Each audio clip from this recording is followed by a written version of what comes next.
Good morning student. मैं MS Nirankari public school से आपके लिए वीडियो लेकर आई हूँ। कक्षा दो चैप्टर है 4 और पाठ है संज्ञा।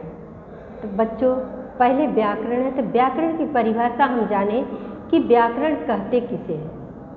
तब व्याकरण किसे कहते हैं ये बच्चों पहले समझ लीजिए कि किसी भी भाषा को शुद्ध लिखना, बोलना और पढ़ना आ जाए उसे हम व्याकरण कहते हैं। इससे हमें मालूम होता है कि सारा शुद्ध लिखना, पढ़ना और बोलना हम व्याकरण से ही हमें समझ में आएगा। इसलिए आप बच्चों आप इस पर ध्यान दीजिएगा। जैसे अब चैप्टर है 4, पाठ है संज्ञा। अब समझिए कि संज्ञा किसे कहते हैं।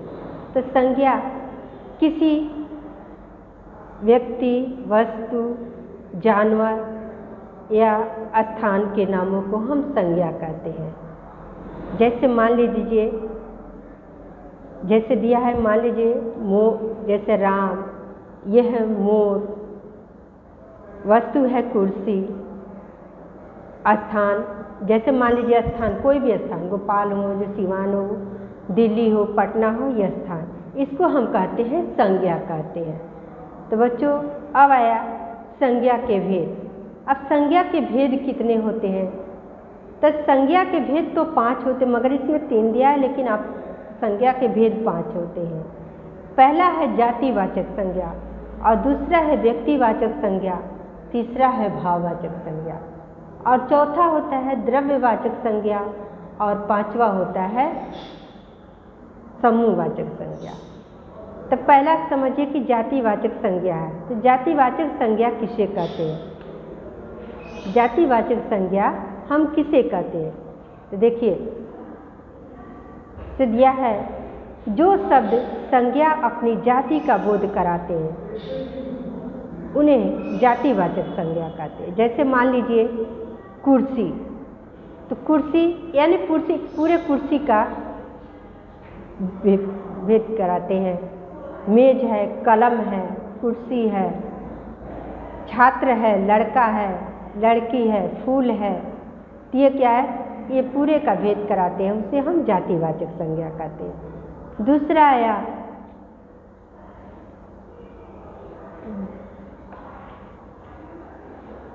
अब दूसरा आ गया व्यक्तिवाचक संज्ञा। अब देखिए व्यक्तिवाचक संज्ञा किसे कहते हैं?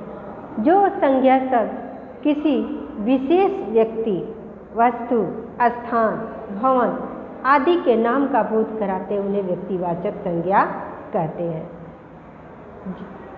जैसे मान लीजिए सुभाष चंद्र बोस, सुभाष चंद्र बोस यानी खास उनका नाम सुभाष चंद्र बोस है।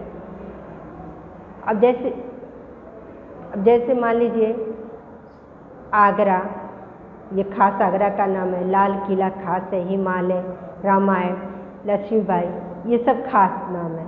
इसी को भरत, गंगा, परजहिंद, इसको हम जो खास नाम होता है उसको हम कहते हैं व्यक्तिवाचक संज्ञा। जैसे मान लीजिए बच्चों आप ही का नाम है सुरेश, तो सुरेश जैसे मान लीजिए सुरेश, तो आपका खास नाम है सुरेश, उसी को हम कहते हैं व्यक्तिवाचक संज्ञा। अब आया जैसे मान लीजिए इसमें अब जातिवाचक में दिया, इसमें व्यक्तिवाचक, इसमें समझिए जैसे जातिवाचक में दिया आदमी, यानी पूरे आदमी का भेद कराता है, कोई भी आदमी हो, ये हो गया जातिवाचक संज्ञा। लड़का, कोई भी लड़का हो, ये हो गया जातिवाचक संज्ञा। लड़की, कोई भी लड़की हो, उसे जातिवाचक संज्ञा। मकान है, कोई भी किसी का भी मकान को हम उसको मकान कहते हैं, उसे जाति। सड़क है, कोई भी सड़क हो, चौराहा है, विद्यालय है, नगर है, स्त्री है। अब देखिए दूसरा है व्यक्तिवाचक संज्ञा में, देखिए रमेश चंद्र गुप्ता, यानी इनका खास नाम है रमेश चंद्र गुप्ता, तो इनको कहते हैं व्यक्तिवाचक संज्ञा। विश्वास कपूर, उनका खास नाम है। अंजलि कुशवाहा, ये खास नाम उनका हो गया। गीता भवन, ये खास नाम हो गया। भगत सिंह मार्ग, ये खास नाम है। महावीर चौक, ये खास नाम हो गया। जीजी पब्लिक स्कूल, ये भी खास नाम हो गया। अब जैसे मान लीजिए हम लोग के स्कूल का नाम है MS पब्लिक स्कूल, ये भी हमारे स्कूल का खास नाम हो गया, तो इसको कहते हैं व्यक्तिवाचक संज्ञा। दिल्ली सुशीला देवी, ये क्या है? व्यक्तिवाचक संज्ञा। अब आया, अब इसमें दो का नहीं जाए, देखिए तीसरा हमने बताया, जैसे मान लीजिए दो बताया हमने, 3 बता दिया, और भाववाचक। अब आया भाववाचक संज्ञा। तब भाववाचक संज्ञा किसे कहते हैं?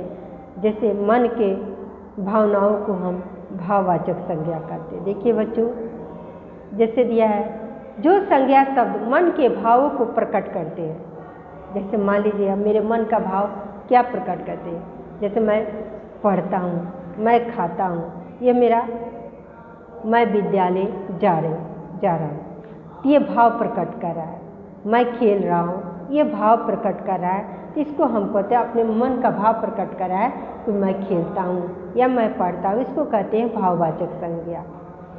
अब इसमें 3 संज्ञाओं का बता दी। अलग से हमने बताया था द्रव्यवाचक संज्ञा। तो द्रव्यवाचक संज्ञा किसे कहते हैं?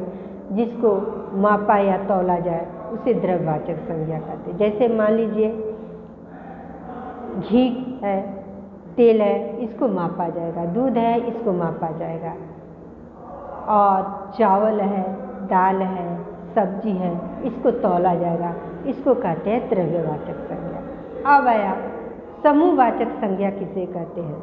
तो समूहवाचक, जैसे समूहों के समूह होता है, जैसे मान लीजिए मेला, ये भीड़ होता है, बाजार है, ये भीड़ होता है, सभा है, ये भीड़ होता है, स्कूल है, इसमें 1-2 बच्चे तो नहीं बैठते, सारे बच्चे बैठते हैं, अधिक बच्चे बैठते हुए समूह होता है, तो इसी को कहते हैं समूहवाचक संज्ञा।